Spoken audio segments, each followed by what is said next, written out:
भारत के पूर्व प्रधानमंत्री और एक महान शख्सियत डॉक्टर मनमोहन सिंह जी ने दुनिया को विदा कह दिया है। मनमोहन सिंह जी देश के आर्थिक विकास के पुरोधा रहे। उन्होंने उस वक्त में देश की कमान संभाली जब देश की अर्थव्यवस्था चरमराकर तबाह होने की कगार पर थी।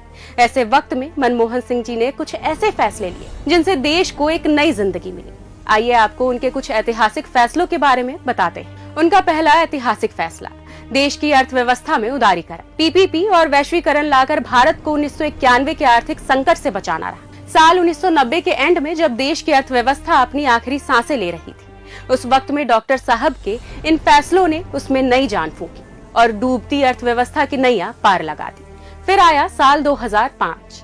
मनमोहन सिंह जी देश में ऐसा कानून लेकर आए जो आज आम आदमी की ताकत बना है। इस कानून का नाम है सूचना का अधिकार, यानी कि आरटीआई। हर सरकारी संस्था को जिम्मेदार बनाने और सरकार के काम में पारदर्शिता लाने के लिए आरटीआई एक मील का पत्थर साबित हुआ है। इसी साल मनमोहन सिंह जी की सरकार देश के सबसे बड़े कानूनों में से एक महात्मा गांधी राष्ट्रीय ग्रामीण रोजगार गारंटी अधिनियम यानी कि मनरेगा लेकर आई।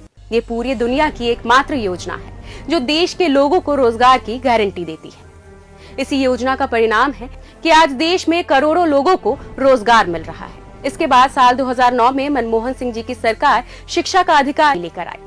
इसका लक्ष्य सभी को निःशुल्क और अनिवार्य प्राथमिक शिक्षा प्रदान करना है। इसी कानून के बाद आज देश में पहली से लेकर 8वीं तक के बच्चों को निःशुल्क शिक्षा दी जा रही है। फिर आया साल 2013।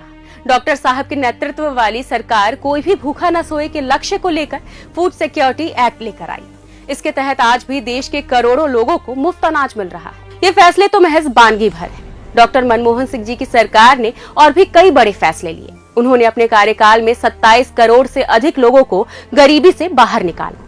2008 में किसानों का 72,000 करोड़ रुपए का कर्ज माफ किया। भारत को विश्व की तीसरी सबसे बड़ी अर्थव्यवस्था बनाया। साल 2008 में ही भारत अमेरिका परमाणु समझौते पर हस्ताक्षर किए। दुनिया में फैली मंदी से देश को बचाया और साल 2012 में भारत से पोलियो जैसी महामारी को समाप्त किया। ऐसी महान शख्सियत डॉक्टर साहब को हमारा नमन।